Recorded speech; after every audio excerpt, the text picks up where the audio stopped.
मेरा मैथ्स बहुत अच्छा हुआ हो उसका रीज़न राकेश सर और नीरज मेहता सर हैं, क्योंकि वो बेस बनना होता है।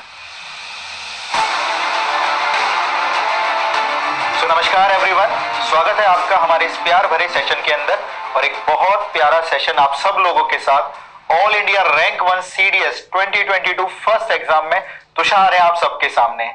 तो तुषार, कैसा फील हो रहा है भाई? ऑल इंडिया रैंक 1 सीडीएस 2022 में फोड़ दिया भाई। मुझे पता था ये लड़का बड़ा करेगा, लेकिन इतना बड़ा करेगा भाई, धूम मचा दी। तो तुषार, कैसे कैसे क्या फील हो रहा है ऑल इंडिया रैंक 1 आने के बाद, और क्या क्या स्टोरी है भाई इसकी? एक बार जल्दी जल्दी हमारे ऑडियंस को बताओ। सर बढ़िया फील हो रहा है, क्योंकि लाइफ में बहुत सारे फेलियर्स देखे हैं। सर से मैं एनडीए के लिए पढ़ा था 2019 में, तो मेरा एनडीए क्वालिफाई नहीं हुआ था रिटर्न। एक क्वालिफाई हुआ, वो सर की वजह से था। फिर उसके बाद सीडीएस नहीं निकला, फिर उसके बाद रिकमेंड होना अपने आप में बड़ी बात है। ऑफिसर्स बनते हैं, बट वही है, फिर ऑल इंडिया रैंक 1 लेके बनना इज डिफरेंट थिंग इटसेल्फ। तो बहुत बढ़िया फील हो रहा है सर, और बहुत लंबी जर्नी रही है, तो वर्थ इट है वो उस चीज़ की, एफर्ट्स की सारी। तो ये जो रिजल्ट की स्टोरी है, क्या क्या रहा फैमिली का? एकदम क्या कहते हैं ना, ये फैमिली कैसे फील कर रही है भाई? क्या रिएक्शन रहा फैमिली का उस दिन जिस दिन इस रिजल्ट के बारे में पता लगा? क्योंकि उन्होंने भी बहुत इस लंबे दौरान आपके साथ काफी समय बिताया और कोविड वाला टाइम भी उन्होंने देखा आपके साथ। तो प्रतिक्रिया जो फैमिली की तरफ से हुई वो कैसी थी इस रिएक्शन के बाद, ऑल इंडिया रैंक 1 के बाद? सर रिएक्शन तो इस चीज़ से पता चल जाता है कि घर में छोड़ो, गांव में हमारे में कोई ऑफिसर नहीं है। तो उनके लिए एक ऑफिसर बनना इज ऐसा लगता है कि जैसे आउट ऑफ द वर्ल्ड वाली चीज़ हो गई। ऑफिसर्स जो होते हैं वो आउट ऑफ द यूनिवर्स होते हैं। एंड ग्रेड ए ऑफिसर तो फिर अपने आप में बहुत बड़ी बात होती है। तो कभी कभी बीच बीच में वो करते थे कि कांस्टेबल का पेपर दे ले या फिर ये दे ले, लेकिन आप सर शुरू से जानते हो कि बनना था तो ऑफिसर ही बनना था। तो मेहनत तो कर रहा था, लेकिन फिर जब सेलेक्ट हुआ भोपाल में मैं, तो पेरेंट्स का रिएक्शन मुझे पता नहीं था कि, क्योंकि मैं तो सेंटर में था और भोपाल में बहुत कम टाइम के लिए फ़ोन मिलता है, आपको सिर्फ 10 मिनट के लिए फ़ोन मिलता है। तो मैंने सबसे पहले पापा को ही कॉल करी। रिकमेंड होते ही मेरी पहली विश ये थी कि फ़ोन मिल जाए और मैं घर पे कॉल कर दूँ, उनको बता दूँ। जनरली बच्चे को सबसे पहले हो वो गया खुशी पेरेंट्स को ही बतानी होती है। जब मैं घर आया तो मेरी बुआ ने मुझे बताया कि जब पता चला था रिकमेंडेशन का, तो रात को शाम को सब कॉन्फ्रेंस पे थे, मेरी बुआ, पापा, चाचा भी वहीं थे और सब रो रहे थे। सो ऐसी चीज़ें हुई हैं, मतलब वो इमोशंस, बहुत मेहनत करी है उन्होंने अपनी लाइफ में, और फिर ये चीज़ हो जाना वो अपने आप में नहीं, उस दिन पेरेंट्स बहुत बहुत अच्छा फील करते हैं, क्योंकि पेरेंट्स हमारे लिए चाहे हमें डांटते हैं, फटकारते हैं, चिल्लाते रहते हैं, लेकिन फाइनली एट द एंड वो चाहते हैं कि हम लाइफ में एक स्टेबल जगह पे पहुंचे। और जिस जगह आज तुषार है वो अपने आप में एक काबिल तारीफ ऑफिसर, वो भी एक ग्रेट। तो तुषार, ये फैमिली के रिएक्शन के साथ साथ ये पूछना चाहूंगा आप लोगों से कि ये क्या टर्निंग पॉइंट था लाइफ में कि जब लगा कि यार हाँ, अब मैं कुछ बड़ा कर सकता हूँ, कुछ बेहतरीन कर सकता हूँ? ये कब लगा? क्योंकि कभी ना कभी सबकी लाइफ एक नॉर्मल फेज पे चल रही होती है, फिर एक ना कुछ किसी के साथ हादसा कह लीजिए, या ऐसे मुक्ताफिक होता है वो किसी के साथ कि कुछ ना कुछ लगता है कि यार हाँ, अब मेरे को कुछ ऐसा करना है, और फिर वो उसके जहन में बैठ जाता है और फिर वो बड़े के लिए सोचता है। जैसे कि आपने बोला अभी कि कांस्टेबल के पेपर भी बोले पेरेंट्स ने या फिर सजेस्ट किए फैमिली मेंबर ने, लेकिन आपने उस बड़ी चीज के पीछे कभी भी, इवन फेलियर्स के बाद भी आपने उसको नहीं छोड़ा। तो ऐसा टर्निंग पॉइंट क्या था लाइफ में जिसने आपको इतना मोटिवेटेड फील कराया कि यार करना है तो बड़ा करना है, छोटे के साथ नहीं रहना है? सर पहली चीज़ तो जो होती है कि आप मेहनत करने से नहीं डरते हो। अगर कोई चीज़ बड़ी करनी, चाहे वो किसी भी फील्ड में कुछ भी हो, आप टीचर हो, आप आर्मी ऑफिसर हो, आप सिविल सर्विसेज ऑफिसर हो, आप या फिर लॉयर हो, एडवोकेट हो, कोई भी हो, तो पहली चीज़ तो ये होती है कि आप मेहनत तो करनी पड़ेगी। सो टर्निंग पॉइंट जब मेरा पहला एनडीए निकला था, क्योंकि मैं काफ़ी टाइम से तैयारी कर रहा था, तो वहाँ से मुझे ये समझ में आ गई थी कि अगर गाइडेंस अच्छी मिल गई मुझे और मैंने सही डायरेक्शन में मेहनत कर ली, तो टाइम भले लग जाएगा, लेकिन मैं जो चीज़ चाहता हूँ it is quite possible, it is possible for everyone. तो वहाँ से ये चीज़ मुझे समझ में आ गई थी। फिर मैंने ऐसा पीछे मुड़ के कभी देखा नहीं, मेरा वो निकल गया, फिर मुझे लगा कि अब तो सब निकल जाएगा अगर ये हो सकता है तो। मतलब मोटिवेशन अपनी जगह, लेकिन पेपर, एक आधा पेपर निकलना वो अपने आप में एक अलग मोटिवेशन का काम करता है। बिल्कुल सर, बिल्कुल। एंड दूसरा फिर ये था कि मैंने करोडीमल कॉलेज से ग्रेजुएशन किया, तो वहाँ पे एनसीसी में था मैं, और वहाँ पे एनसीसी में जो वहाँ पे बच्चे थे वो भी ऐसे ही हमारे जैसे, they have got that spark in them to join the forces, to do good in life. वो बड़ी चीज़ें हम करते हैं। And when you are surrounded by the people like them, you yourself get motivated and you motivate others. तो वो दोनों ही turning points थे वहाँ एनडीए निकलना। एंड जब मैं एनडीए में फेल हो रहा था तब भी मैं उनके साथ था। सो तब भी और अभी भी हम जो सेलेक्ट हो चुके हैं, जो नहीं हुए हैं, मुझे काफ़ी टाइम लग गया, तो अभी भी हम सपोर्ट करते हैं एक दूसरे को। तो ये 2 काफ़ी टर्निंग पॉइंट थे कि पेपर निकल जाना और KMC NCC में हो जाना और बच्चे ऐसे मिल जाना। मतलब जो आपकी प्रिपरेशन के टाइम जो सोसाइटी है वो बहुत मैटर करती है आपकी तैयारी के टाइम में, हम ये कह सकते हैं। जैसे आपने बोला through out the life, through out the life, मतलब एग्जाम के साथ साथ आपको लाइफ में भी उन लोगों को साथ कभी नहीं छोड़ना है जिन्होंने आपको हमेशा बुरे समय में साथ दिया और आपको इस काबिल बनाया कि आप बड़ा कर सकते हो और हमेशा आपके साथ रहे। जैसा इनके साथ पूरा भी याद है मुझे कि कमेंट था कि take me this in return, one day you will be a para commando. So वो होती हैं, वो जो लोग आपके क्लोज होते हैं वो ऑब्जर्व करते हैं आपको, उन्हें पता होता है कि पोटेंशियल है। अब मेरे को इसका सिक्स सेंस कहें या क्या कहें भाई, लेकिन मेरे से कोई ऐसी एनर्जी टकराती है तो मैं पर्सनली फील कर लेता हूँ। जब ये फर्स्ट टाइम चलकर आया सामने से, एक अलग ही स्पार्क था, एक अलग ही चमक थी, तो मैंने कहा बड़ा बनेगा, बड़ा बनेगा, बड़ा करेगा। फाइनली एनडीए निकला, उसमें एसएसबी आउट हुए, लेकिन जिसने बोला ना कि भाई मेहनत करना जो जानता है वो सब कुछ पलट सकता है, तो आज सीडीएस निकला नहीं, ऑल इंडिया रैंक 1 भी आए, उसी मेहनत, उसी बुनियाद और उन्हीं आदर्शों के साथ अपने अंदर चेंजेस लाए, हर दिन परिवर्तन आए। वो क्या क्या चेंजेस इन्होंने अपने आगे करे, हम आगे क्वेश्चंस में पूछते रहेंगे इनसे। तो तुषार, नेक्स्ट हम बात करेंगे कि कुछ लोग जानना चाहते हैं कि भाई अगर आप लोग तैयारी कर रहे हैं तो क्या जो आपका फैमिली बैकग्राउंड है, और कई लोग इसको कंपेयर भी करते हैं कि हमारी फैमिली के भाई ऐसा बैकग्राउंड था तो मैं नहीं कर पाया, या फिर ऐसा बैकग्राउंड था तो नहीं कर पाया, तो आप एक बार इस पर थोड़ा सा लाइट डालेंगे कि आपकी फैमिली बैकग्राउंड क्या थी और कैसे आप इसको सजेस्ट करना चाहेंगे और अदर स्टूडेंट्स को जो कभी भी किसी तैयारी करे तो इस फैमिली बैकग्राउंड के इस क्वेश्चन को कैसे देखना चाहेगा? सर, मेरे पापा असिस्टेंट मैनेजर हैं एक प्राइवेट कंपनी में, और मेरी मम्मी होम मेकर है। So this is my family background. No officer, even government job भी आई गेस मेरी फैमिली में है नहीं। एक दो हैं वो फौज में है, SSB में है, CISF में है, पुलिस में, लेकिन वो कांस्टेबल है। सो ऐसा कोई खास फैमिली बैकग्राउंड नहीं है। और मेरा ही नहीं, मेरे साथ के लड़के हैं, उनके घर में ऐसे लड़के भी हैं, ऐसे पेरेंट्स भी हैं जो 10वीं नहीं करी जिन्होंने, और वो मेरे साथ अकेडमी जा रहे हैं। सो फैमिली बैकग्राउंड का उतना फर्क नहीं पड़ता, बट आपको बस ये रियलाइज करना होता है कि शॉर्टकट कोई नहीं है। एक वो रास्ता है सक्सेस का, उस पर चलना पड़ेगा, शॉर्टकट कोई है ही नहीं। क्वेश्चंस के शॉर्टकट होते हैं लाइफ में, सक्सेस का कोई शॉर्टकट, सक्सेस का सर कोई शॉर्टकट नहीं है। हाँ, क्वेश्चन के सर आपने बना रखे हैं, उनके हैं, लेकिन सक्सेस का नहीं है सर, सक्सेस का कोई शॉर्टकट नहीं है। तुषार, अब हम बात करेंगे, बहुत अच्छे जवाब दिया कि भाई फैमिली बैकग्राउंड का जो आप लोग अगर कभी क्वेश्चन करते हैं कि ये सोर्सेज थे, रिसोर्सेज थे, इस वजह से नहीं कर पाए, इस वजह से नहीं कर पा रहा हूँ या कर पा रही हूँ, तो इसको इतना बड़ा मुद्दा ना बनाए और जो आपके पास अवेलेबल है उसको जोड़े, उसको इकट्ठा करें और देख सकते हैं कि कितनी दूर तक आप उसके साथ जा सकते हैं और उसी राइट एफर्ट में, राइट डायरेक्शन में आप चलें। तो तुषार, एक बार एजुकेशनल बैकग्राउंड पे हम लोग जानना चाहते हैं, क्योंकि जो भी रैंक 1 आती है तो भाई पूछना जरूरी होता है कि भाई कैसे आपकी परवरिश रही, क्या आपका 10th रहा, 11th 12th रहा, कैसे कैसे फिर ये ग्रेजुएशन वाला फेज आपके साथ आया, तो ये एजुकेशनल बैकग्राउंड के बारे में बताना चाहेंगे एक बार आपकी, भाई कैसे कैसे आप यहाँ तक पहुंच पाए?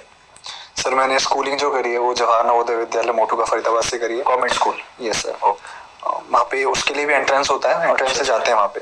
सो एक रेजिडेंशियल स्कूल है, तो हॉस्टल पढ़ा हूँ मैं 12वीं तक। उसके बाद मैं करोडीमल कॉलेज आ गया था अपनी ग्रेजुएशन के लिए। तो कितना परसेंटेज था 12th में? 12th में सर 85.85, लेकिन मेरे PCM में अच्छे मार्क्स थे, तो उसके हिसाब से KMC में अलॉट हो गया था। PCM में बहुत अच्छे मार्क्स थे मेरे। फिर एक चीज़ मैं बताना चाहूँगा कि मैं कभी भी पढ़ाकू बच्चा नहीं था। मेरे पहली बार किसी सब्जेक्ट में 90 आए हैं, फिजिक्स, केमिस्ट्री, मैथमेटिक्स में, वो 12th में आए हैं।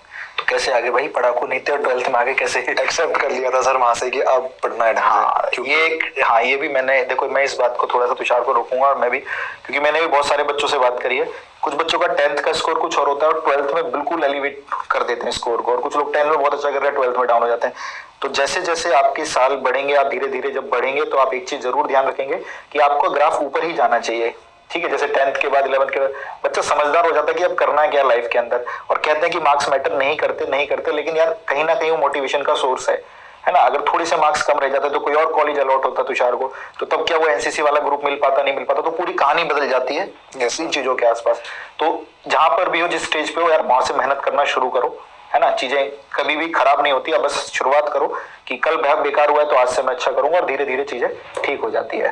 तो KMC के बाद सर फिर मैं घर पे था, कोविड हो गया था। सो कोविड, कॉलेज कितना रेगुलर ईयर चला आपका? सर मेरा 2 ईयर्स 4 सेमेस्टर फिजिकल चले हैं, 2 ऑनलाइन थे। एंड फिर उसी बीच में मैंने सर कोर्स ले लिया था राकेश यादव सर का, उससे तैयारी करी थी। इंग्लिश का कोर्स ले लिया था, उससे तैयारी करी थी गोपाल वर्मा सर का। फिर वहीं से फिर मैंने रिटर्न की तैयारी करी है घर बैठ के। तसल्ली से। लोग ये कहते हैं कि घर पे डिस्ट्रैक्शंस होते हैं, कहाँ पढ़ने का टाइम नहीं मिलता, हमें तो मुखर्जी नगर ही आना है। लेकिन ऑनलाइन भी सर टीचर अगर आपको क्वालिटी कंटेंट प्रोवाइड कर रहा है और टीचर अगर मेहनती है तो सिर्फ आपका काम बचता है। वो ऑलरेडी 60% मेहनत करके दे रहे हैं। बिल्कुल। तो वहाँ रह के तैयारी करी, फिर उसके बाद अब ये SSP वगैरह दिए, CDS निकल गया था मेरा, SSB वगैरह दिए, अब यहाँ से फिर रिकमेंड हो गया। So this was all about educational background. तो 12th स्कूल हुई गवर्नमेंट स्कूल से और 12th क्लास गवर्नमेंट स्कूल से, और उसके बाद हमारा करोड़ीमल कॉलेज अलॉट हो गया क्योंकि मेहनत करी 12th क्लास से, उसके बाद तो फिर पलट कर पीछे देखा ही नहीं। अच्छा, अब हम बात करेंगे इसमें कि इसमें पोस्ट प्रेफरेंस में आपने IMA को चूज किया है, तो क्या रीजन है IMA चूज करने का? क्योंकि मार्क्स तो आपके बहुत अच्छे हैं, तो कुछ लोग एयरफोर्स की तरफ जाते हैं। आपका पर्सनल क्या रीजन है IMA चूज करने का? क्योंकि बहुत लोग जानने वाले हैं इस चीज को, क्योंकि एयरफोर्स ऑलरेडी AIR-1 एयरफोर्स की तरफ मूव करते हैं। आपकी क्या चॉइस है इसमें, मतलब आपकी क्या राय है इसमें? सर पहली चीज, अगर अभी आप मेरा फोन का लॉक खोल के देखोगे, हाँ, तो इंडियन मिलिट्री एकेडमी की फोटो लगी हुई है। ओके। वो बहुत टाइम से लगी हुई है, मुझे खुद याद नहीं मैंने कब लगाई थी। सो लाइफ में क्लैरिटी होना बहुत जरूरी है। If I close my eyes, I cannot imagine myself wearing sky blue shirt, sky blue uniform और white uniform। और जो एथिक्स हैं, तीनों सर्विसेज अपने आप में बेहतरीन है, तीनों सर्व कर रहे हैं नेशन को और तीनों बहुत ज़रूरी हैं। ऑफिसर सबके तगड़े होते हैं, लेकिन आर्मी का जो एटमॉस्फेयर है वो मुझे लगता है कि मेरे लिए भी सूट करेगा और मैंने उसी के हिसाब से बनाया है अपने आप को। सो आर्मी हमेशा से इसलिए फर्स्ट प्रेफरेंस रही है कि आर्मी में इसलिए इस वजह से जाना है। नहीं मतलब फिर भी जैसे कि कैसे इतना तगड़ा कनेक्शन आर्मी से फील हो गया कि एयरफोर्स का मतलब छोड़कर आर्मी को जा रहे हो और नेवी का कोई प्रेफरेंस नहीं? मतलब कैसे एक पर्सनली मतलब कोई वाक्य हुआ क्या ऐसा लाइफ में कि आर्मी इतना कनेक्ट हो गया दिल के? सर एक नहीं, वो फिर सीक्वेंसेस होती हैं। जैसे आर्मी क्या मूवीज ने भी कोई रोल प्ले किया इस मोटिवेशन में? वो मोटिवेशन काम भी नहीं आता ज्यादा। यस, तो देख लो भाई, मूवी से कुछ नहीं होगा, है ना? ये जो ले लेके बैठे ना नेटफ्लिक्स का और अमेजोन का सब्सक्रिप्शन, भाई उसके अलावा पढ़ना पड़ता है ना वो। मैंने सर NCC ली थी। तो NCC हमारी आर्मी विंग की है। ओके। तो आर्मी विंग की NCC ली, फिर क्या होता है छोटा सा डिफरेंस वहीं पता चल जाता है। मैं बुराई नहीं करूंगा किसी की, but it is the reality. जब NCC वालों की सर जी का लो अमन, अभी ना हम जा रहे हैं मामा को लेके गांव की तरफ। इनका मतलब कोई रिलेशन का एक्सपायर कर गया, तो मैं शाम तक आऊंगा तो पढ़ाऊंगा। ठीक ठीक।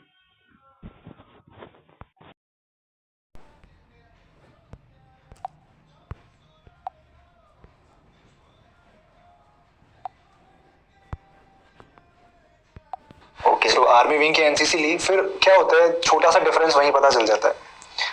मैं बुराई नहीं करूंगा किसी की, but it is the reality. जब NCC वालों की वो होती है, ट्रेनिंग होती है, ड्रिल होती है, रगड़ा होता है। आर्मी वालों का अलग लेवल पे होता है। क्या बोल रहा हूँ, मत चिल्लाओ ना। कब आएंगे? शाम को। नेटफ्लिक्स का और अमेजोन का सब्सक्रिप्शन, भाई उसके अलावा पढ़ना पड़ता है ना वो। मैंने सर NCC ली थी। तो NCC हमारी आर्मी विंग की है। ओके। तो आर्मी विंग की NCC ली, फिर क्या होता है छोटा सा डिफरेंस वहीं पता चल जाता है। मैं बुराई नहीं करूंगा किसी की, but it is the reality. जब NCC वालों की वो होती है, ट्रेनिंग होती है, ड्रिल होती है, रगड़ा होता है। आर्मी वालों का अलग लेवल पे होता है, एयरफोर्स वालों का अलग लेवल पे होता है, एंड नेवी वालों का होता ही नहीं है। अच्छा, रगड़ा नहीं होता? नहीं होता, वो सफेद यूनिफॉर्म पहनते हैं सर। अच्छा हाँ, अच्छा।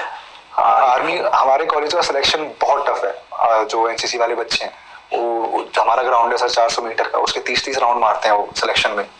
अपने आप में वो इतनी बड़ी चीज है। सो वो छोटा सा एथिक्स जो है वो वहीं से दिख जाता है। तो मुझे बस शुरू से ये था कि अभी भी मैं अगर सर्विस में चाहता हूँ, आई डेफिनेटली चूज इन्फेंट्री और fighting arm over any technical arm. Technical arm में थोड़ा काम कम होता है फिजिकल लेवल पे, but I want that physical stress on me, इसीलिए फौज में जा रहे हैं। तो वो मोटिवेशन ही शुरू से ऐसा है। फिर सर आर्मी अटैचमेंट कैंप किया है मैंने, तो वो रेगुलर इन्फेंट्री होती है जो, ओके। मेरठ में किया था मैंने। वहाँ मैंने इन्फेंट्री को देखा है 15 दिन काम करते हुए, कैसा काम करते हैं वो। उनका रूटीन ही ऐसा होता है जैसी मुझे लाइफ चाहिए। सुबह उठ रहे हैं 4 बजे, वो क्रॉस कंट्री कर रहे हैं, रिले कर रहे हैं सुबह, फिर ये ड्रिल, फिर वो ड्रिल, फिर वहाँ पे स्पोर्ट्स खेलना, शाम को स्पोर्ट्स खेलना, फिर एक दूसरे के साथ गप्पे लड़ा रहे हैं वहाँ डिनर में, एक दूसरे से पूछ रहे हैं यहाँ भाई क्या चल रहा है, कैसे है। They prefer group over anything. Army में मैंने भाईचारा अलग लेवल का देखा है, तो आर्मी इसीलिए मेरी प्रेफरेंस बन गई फिर कि जो लाइफ जैसी मैं चाहता हूँ वैसी मुझे आर्मी में मिलेगी। तो मतलब तुषार ने पूरा रिसर्च कर रखा है आर्मी के ऊपर, ठीक है? वहाँ जाके सीनियर्स तुषार को बस काफी कुछ पूछने वाले हैं, तुषार के पास सब चीज का आंसर है। नेक्स्ट अब तुषार आ जाते हैं रिटन एग्जामिनेशन पर, क्योंकि कोई भी एग्जाम हो, चाहे डिफेंस का हो या उससे बाहर हो, पहला जो माइंड मेकअप करना होता है बच्चे को, क्योंकि जो स्टेजेस हैं उस एग्जाम्स की, एसएसबी लास्ट स्टेज है ना, और उससे पहले हमारा रिटन एग्जामिनेशन आ जाता है। तो चाहे हम एनडीए की तैयारी करें, सीडीएस की तैयारी करें, एयरफोर्स की करें, या किसी और अदर कम्पिटिटिव एग्जाम्स की या डिफेंस एग्जाम्स की तैयारी करें, तो हमारे सिलेक्टेड सब्जेक्ट्स आते हैं हमारे फर्स्ट एग्जाम्स के अंदर, और हमें हर एक एग्जाम को कैसे, हर सब्जेक्ट को कैसे कैसे प्रिपेयर करना होता है, ये बड़ा क्वेश्चन उठकर आता है। तो हम ये वाला जो क्वेश्चन पुटअप कर रहे हैं, हम सब्जेक्ट स्ट्रेटेजी के अकॉर्डिंग पुटअप कर रहे हैं कि क्या स्ट्रेटेजी रही आपकी इस एग्जाम के दौरान। वन बाय वन करके हम लोग सब्जेक्ट के बारे में बात करेंगे। जैसे कि सबसे ज्यादा हम सब्जेक्ट ले लेते हैं मैथ्स को, चाहे एग्जाम हो एनडीए या सीडीएस। मैथ्स की वेटेज अपने आप में बहुत ज्यादा है, एक हुआ भी बना हुआ है ना, और कुछ ऐसे उनके क्या नाम है, उन्होंने करिकुलम में मेंशन भी कर रखा है कि अगर इतने मार्क्स नहीं आए तो आगे वाला पेपर आपका चेक नहीं होगा, कि अगर आप सर्टेन 30%, 33% स्कोर नहीं कर पाए इसमें, तो आगे के पेपर भी चेक नहीं करते। तो पहला मैथ्स का आपका मार्क्स भी बहुत ज्यादा आया है, जिसने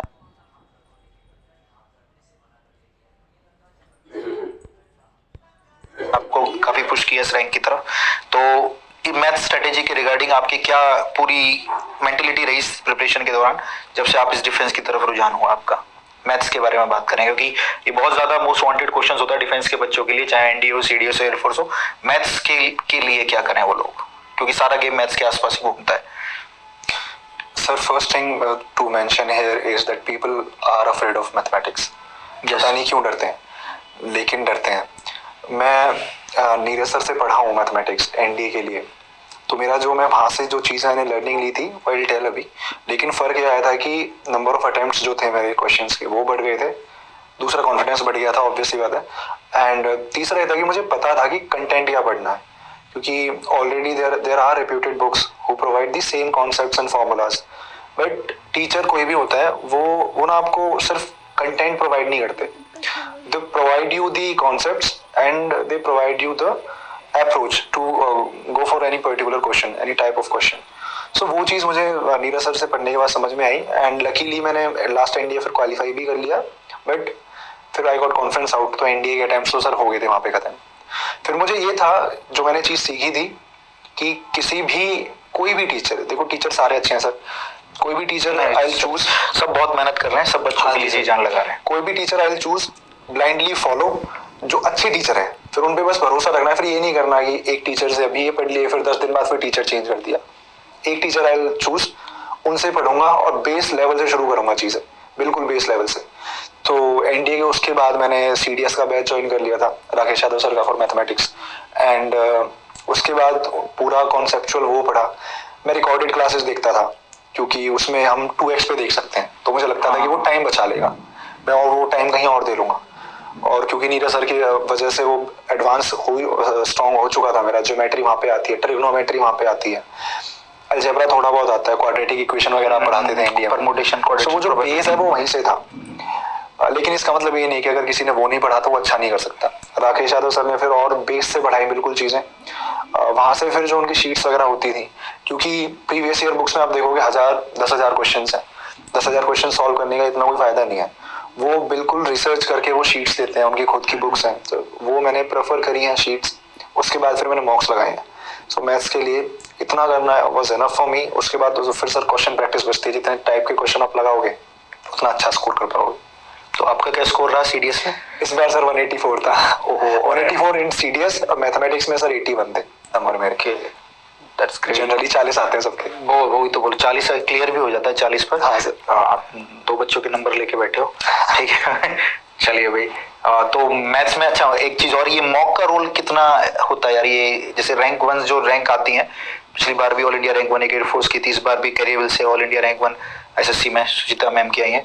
तो ये मॉक्स का उन सबने बहुत बड़ा रोल बताया है, और बच्चे सिलेबस के पीछे भागते थे, सिलेबस कवर करना है, सिलेबस कवर करना है, मतलब पेपर से 5 दिन पहले भी मेरे ये चैप्टर रह गए, मुझे वो करना है। तो मॉक्स को कैसे देखते हो आप लोग जो टॉपर्स लोग होते हो? सिलेबस को कितने पहले कंप्लीट कर लेते हो, फिर मॉक्स को कैसे कैसे प्लान करते हो? क्योंकि वो टाइम मैनेजमेंट ही मुझे लगता है कि सब कुछ होता है एक पढ़ने वाले बच्चे के लिए। किसी के लिए पेपर से 1 दिन पहले सिलेबस कंप्लीट करना होता है, जो जनरली कोई लोग करते हैं, और कोई लोग बच्चा पहले करके मॉक्स को समय दे रहा है, रिवीजन को। तुम कैसे देखते हो इस चीज को, सिलेबस कंप्लीट को और मॉक को अपनी रैंक के साथ या टॉपर्स के साथ, वो कैसे मैनेज करते होंगे? सर जितने भी टीचर्स से मैंने पढ़ा है उनकी एक बात मुझे कॉमन लगी है, वो है कि जितनी प्रैक्टिस करोगे उतने अच्छे मार्क्स आएंगे। सिलेबस यस मैटर करता है, लेकिन सिलेबस से ज्यादा मैटर करता है आपका रिवीजन। आप ब्रह्मा जी से पढ़ लो चाहे, वो पढ़ा देंगे आपको, लेकिन अगर आपने रिवाइज नहीं करा, वो है कि जितनी प्रैक्टिस करोगे उतने अच्छे मार्क्स आएंगे। सिलेबस यस मैटर करता है, लेकिन सिलेबस से ज्यादा मैटर करता है आपका रिवीजन। आप ब्रह्मा जी से पढ़ लो चाहे, वो पढ़ा देंगे आपको, लेकिन अगर आपने रिवाइज नहीं करा, आपने प्रैक्टिस नहीं करी, आप भूल जाओगे। This is a common human tendency. Maths में तो बहुत ज्यादा, मैथ्स में तो it is all about practice and practice. सो मॉक्स क्या करवाता है, आपको आपकी प्रिपरेशन का लेवल बताता है अभी कितना है, और वहां से फिर कितना आगे उठाना है। जैसे एसएससी हो गया, उसमें आपके नंबर अभी कम बन रहे हैं, तो आपके पास एक टारगेट होगा कि अभी यहाँ से मुझे कैसे प्रिपरेशन लेके जानी है अपनी।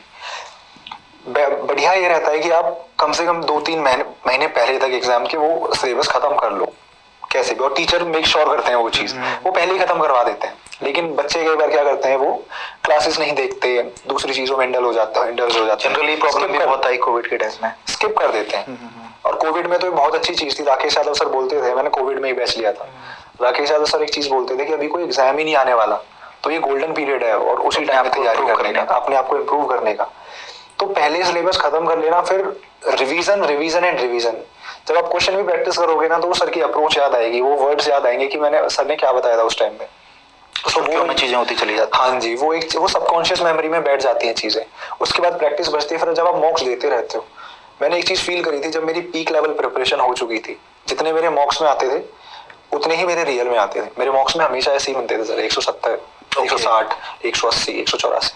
सो वो फिर रियल में भी उतने ही बने। तो मॉक्स की बहुत वैल्यूज है। मॉक्स आपको अप्रोच बताती है कि मैं क्वेश्चन पेपर सॉल्व कैसे करूंगा।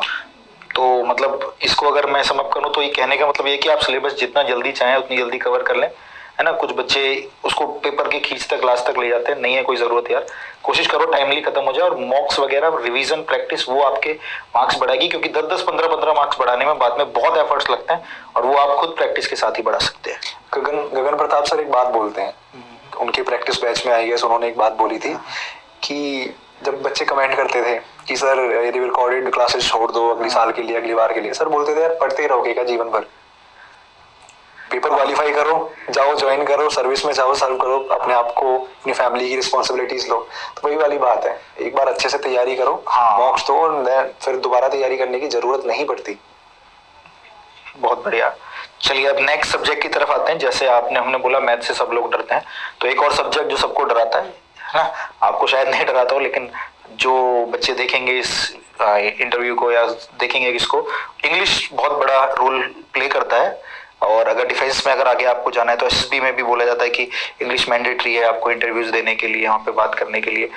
तो इंग्लिश को कैसे प्रिपेयर किया गया, पहले हम बात करेंगे रिटन एग्जामिनेशन के लिए क्या अप्रोच रही, क्योंकि जो एटीट्यूड में चेंज मैं देख रहा हूँ पूरा तुमने अपने आप को बदल लिया है। तो ये टीचर्स के रोल तो इसमें रहे होंगे, लेकिन पर्सनली तुमने भी, मुझे लग रहा है कि अपने ऊपर डे बाय डे बहुत काम किया है, जो 1.5-2-3 साल बाद निखर कर आ रहा है। तो धीरे धीरे की गई जो मेहनत है उसके पीछे का क्या है कि इंग्लिश इतनी अच्छी हो गई कि जो रिटन में भी और पर्सनैलिटी में भी वो दिख रही है। Yes sir. सो पहली चीज तो कि ग्रामर कभी मेरी सही नहीं थी, and this was one of the reasons I was not able to qualify NDA exam. And मुझे बाद में समझ में आया कि इंग्लिश बहुत स्कोरिंग होती है, इंग्लिश में गलती करना इस पाप। बिल्कुल बिल्कुल। सो मैंने इंग्लिश गोपाल वर्मा सर से पढ़ी थी, एंड अभी भी उनके कॉन्सेप्ट मुझे याद है, अभी भी ना उनकी बातें मुझे याद है। वो डांटते थे जो बच्चे कमेंट्स पूछते थे, कुछ गलत चीजें पूछते थे, जो इलॉजिकल चीजें पूछते थे, बहुत सारी चीजें वो बताते थे। उनके ग्रामर के नोट्स बने हुए हैं मेरे, अभी भी मैं ग्रामर के नोट्स खोलता हूँ, और जो कोने पे मैंने चीज लिखी हुई है वो हर क्वेश्चन उनका मैंने लिखा हुआ है, एक एक क्वेश्चन उन्होंने जो सॉल्व करवाया वो लिखा हुआ है। एंड जब उन्होंने उस क्वेश्चन का आंसर बताया है, वो भी मैंने चीज अभी तक मेरे सबकॉन्शियस में है कि इस टाइम पे क्या बताया था सर ने, जो गलत हुआ क्वेश्चन उसको सही करके सर मैं करता क्या था कि पहले क्वेश्चन लिख लिया ब्लू पेन से, फिर नीचे मैं उसे खुद सॉल्व करता था, फिर वो अगर उसमें कोई गलती होती थी तो ग्रीन पेन से मैं करेक्ट करता था उसे, कि मुझे याद रहेगी इसमें मैंने क्या करेक्शन करा है। सो ये मेरी अप्रोच रहती थी। उसके बाद मैंने बुक मंगा ली थी, सर की बुक भी है इंग्लिश एक्यूमेन करके, सो वो मैंने बुक मंगा ली थी। उसके बाद उसमें उससे बढ़िया बुक मैंने इंग्लिश के लिए अभी तक नहीं देखी। वो है सारी बुक्स, बहुत सारी बुक्स हैं जो अच्छी हैं, बट मैंने पर्सनली वो प्रेफर करी है, क्योंकि उसमें वैरायटी ऑफ कंटेंट बहुत ज़्यादा है और वो लेटेस्ट है। जैसे हमारे CDS का पैटर्न ऐसे चेंज हो जाता है, कुछ इनिशियल ईयर्स में स्पेलिंग्स वो पूछते थे, लेकिन बाहर किसी बुक में स्पेलिंग्स नहीं, वोकैब के लिए आपको अलग से बुक खरीदनी पड़ेगी, लेकिन उस बुक में है, उसमें सर्टेन वोकैबुलरी है, उसमें डायरेक्ट इनडायरेक्ट ये सब है। और गोपाल वर्मा सर ये बोलते थे कि सारी एक बार कॉन्सेप्चुअल क्लैरिटी ले आओ, सारी चीजें आपके दिमाग में चली जाएंगी, उसके बाद बार बार रिवाइज भी नहीं करना पड़ेगा। तो इंग्लिश का सर यहाँ से कॉन्फिडेंस बढ़ा मुझे, और फिर सीडीएस में भी अच्छा स्कोर होने लगा मेरा इंग्लिश में। और जो वैसे स्पोकन वाली इंग्लिश, इसका क्या अपने डेली बेसिस पर क्या इम्प्रूव किया अपने आप को, जो स्पोकन में भी इतनी इम्प्रूवमेंट आई? क्योंकि वो जो पर्सनैलिटी होती है वो ओवरऑल शार्प होनी चाहिए, तो ये इसका रोल रहता है ना, माने ना माने हमारी मातृभाषा हिंदी है, लेकिन इंग्लिश जरूरी है अपने आप को रिप्रेजेंट करने के लिए कहीं पर, तो उसको कैसे इम्प्रूव किया? ये तो रिटर्न पार्ट इंग्लिश हो गया, उसको कैसे इम्प्रूव किया? जो पर्सनली जो देख पा रहा हूँ मैं, जो वहाँ पे ऑफिसर्स ने देखा आपको, उसे कैसे इम्प्रूव किया आपने?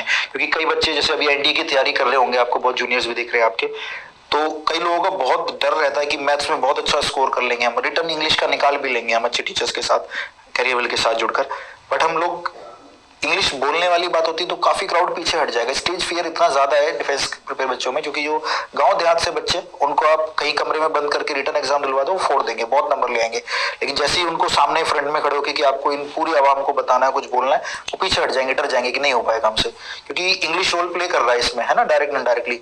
तो इंग्लिश को वहां कैसे इंप्रूव किया आपने? क्योंकि बहुत मेहनत की होगी, धीरे धीरे बनती है वो बात, तो उसको कैसे इंप्रूव किया आपने? सर इसमें पहली चीज है कि इंग्लिश की नॉलेज होना। इंग्लिश की नॉलेज जो मैं बोल रहा हूँ, तो it is totally about the language वाला portion. So you know the language, you know the basic grammatical rules, and उसमें फिर मैंने ग्रामर पढ़ ली थी सर, और बेसिक ग्रामर सबकी ठीक होती है। इंग्लिश में पेपर में थोड़ी एडवांस आती है, बट वो बेसिक हमने बचपन से देखी है, हमने बुक्स वगैरह पढ़ी है, हम चीजें सुनते हैं, हम कमेंट्री देखते हैं, सब देखते हैं। वहां से फिर हम जैसे रीडिंग हैबिट्स हैं, रीडिंग हैबिट्स हम डेवलप करेंगे तो हम यूज्ड टू रहेंगे इंग्लिश के अराउंड, वो हमारे एनवायरनमेंट में रहेगी। उसी से ही बच्चे भागते हैं। हाँ, इनको सबको इंग्लिश सीखनी है, पढ़ना किसी को नहीं है, रीडिंग करनी नहीं है किसी को, तो मैसेज दो भाई इनको। रीडिंग करना इज मस्ट, कुछ ना कुछ आप रीड करते रहो। आप रीड नहीं कर रहे तो आप इंग्लिश सुनो, आप सुनोगे नहीं, आपसे बोली नहीं जाएगी, आपको पता चलेगा, आपको मिस्टेक्स आपकी पता चलेंगी, तो वो चीजें करते रहे। फिर दूसरी चीज होती है to have a self believe that I can speak in English. अगर वो नहीं होगा, वो एक दिन में कभी नहीं आता, वो कोई गोली नहीं है स्पोकन इंग्लिश की, you will take at the night, wake up in the morning and you feel like I speak English very fluently. It will take time and it takes time. मैंने भी, आई स्टिल रिमेंबर जब NCC में sir एक camp था हमारा, तो वहाँ पे जेसीयू साहब थे, उन्होंने बोला, कोई क्लासेस होनी थी हमारी फायर के सब्जेक्ट पे, उन्होंने बोला कि थोड़ा डिले है 15 मिनट का, if anyone wants to speak something. I still remember, मैंने हाथ खड़ा किया था हिम्मत करके। You are the only one? हाँ सर, मैंने अकेले ने हाथ खड़ा किया था। और स्टूडेंट्स वर देयर? पूरा कैंप था सर, 500-550 बच्चे थे कैडेट्स, और मैंने उससे पहले कभी कुछ नहीं बोला था कहीं। ये बस उस टाइम पे आ गया कि यार चलो ट्राई करते हैं। सो मैं गया वहाँ पे, मैंने इंग्लिश में स्टोरी सुनाई उनको, एक बहुत बढ़िया स्टोरी थी बिहेवियर के ऊपर। ओके। वहां से फिर ना ऐसा होता है सर कि वंस यू डू इट, है ना, आपकी मेमोरी में एक सिग्नल जाता है कि yes you can do it. वो इतना तगड़ा हो जाएगा ना 1 साल के बाद, you'll be able to do anything। और ये इंग्लिश में ही नहीं, हर चीज में है। आप पहले दिन भागने निकले और 2.5 किलोमीटर में सांस फूल गई, आपको ऐसा लगेगा यार 2.5 में तो ये हो रहा है, 15 में क्या होगा? फिर करते रहोगे, एक्सक्यूजेस को अवॉइड करके आप बस काम पे ध्यान दोगे, हो जाएगा। Same is with English. तो कॉन्फिडेंस सर वो टाइम से आता है, और वो आपको बोलना पड़ेगा। And it is not also about the English, it is about how you communicate, है ना। आपको इंग्लिश हेल्प करती है, communication is something which is very important, है ना। You communicate from body language, facial expressions, और जब आप किसी भी भीड़ के सामने जाते हो तो आपका कॉन्फिडेंस है वो जो फेस से और बॉडी लैंग्वेज से दिखता है। So communication and English speaking practice से इम्प्रूव होती है, और किसी से भी नहीं। और ये प्रैक्टिस करनी है तो भैया आपको जो इन्होंने बताया तुषार ने, वो करना पड़ेगा। आप रिटर्न ओरिएंटेड हो तो ठीक है, रिटर्न हो जाएगा आपका, लेकिन अगर अपने अंदर चाहिए, अपनी पर्सनैलिटी में चाहिए, तो वो सब चीजें जिनसे आपको डर लगता है ना, बुक्स रीडिंग करने की हैबिट है आपको पसंद नहीं है, वो करनी पड़ेगी आपको, तभी आपका स्पोकन पोर्शन अच्छा होगा। आपको सुननी पड़ेगी इंग्लिश, आपको ऐसे माहौल में रहना पड़ेगा जहाँ पे आसपास का वातावरण थोड़ा बहुत इसी तरीके का हो, जहाँ पर आप इंग्लिश सुन पाए और इंग्लिश बोल पाए। और सबसे बड़ी बात इन्होंने बोली कि खुद बिलीव होना चाहिए कि मैं बोल सकता हूँ, है ना, क्योंकि जब तक खुद ही नहीं सोच पाओगे, अगर बोलने से पहले ही यहाँ बॉडी के अंदर से आएगा कि यार नहीं हो पाएगा, कभी नहीं बोल पाओगे। क्यों सर? कहीं ना कहीं वो पुश करना पड़ता है। वो जो यस और नो का होता है ना, कई बार जैसे मीटिंग्स में होता है या फिर सेमिनार्स में होता है ना, आप पूछते हो। ऑनलाइन तो सर वो इजी है, आप सेमिनार में पूछो किसी से कि किसी को कोई डाउट, वो जो 2 सेकंड का डिसीजन होता है ना कि यार पूछ लेता हूँ हाथ खड़ा करके, वो कॉन्फिडेंस जो देता है वो वहां पुश करना पड़ता है सर। एक बार आप खड़े हो गए आपको फिर पूछना ही पड़ेगा, आप वहां मना नहीं कर सकते। सो इतना सा पुश होता है बस। तो मतलब तो जो भी ऑडियंस अभी देख रही है उनको ये मैसेज क्लियर है कि अगर ये चीज इंप्रूव करनी जरूरी है, पहली बात तो बिना इसके तो शायद आगे बन पाएगी बात, नहीं बन पाएगी डिफेंस में। सर इंग्लिश वहाँ कंपलसरी है। फिर एज अ ह्यूमन बीइंग अगर आप if there is a person who can communicate in a proper manner, तो वो अलग ही इम्पैक्ट जाता है उसका। जरूरी है, क्वालिटी सब में होती है, लेकिन किसी की फिजिक अच्छी है या फिर कोई कम्युनिकेट अच्छा कर सकता है, वो ऑब्वियसली बात है आपको खड़ा कर देंगे सामने कि हाँ भाई एड्रेस द पीपल, और जिनको आप एड्रेस करोगे उन पर डिफरेंट इम्पैक्ट होगा आपका। आपको अलग नजर से देखेंगे वो कि हाँ भाई इस बंदे में कोई डिफरेंट है, कुछ अलग क्वालिटी है। सो उभरने के लिए चीजें करना बहुत जरूरी है। और ऐसा नहीं है कि जैसे मैं हूँ और मेरे साथ वाले काफी हैं, ऐसा नहीं हम शुरू से बहुत तगड़े थे इंग्लिश में, हमने कभी स्टेज पे कुछ नहीं बोला, डर लगता था।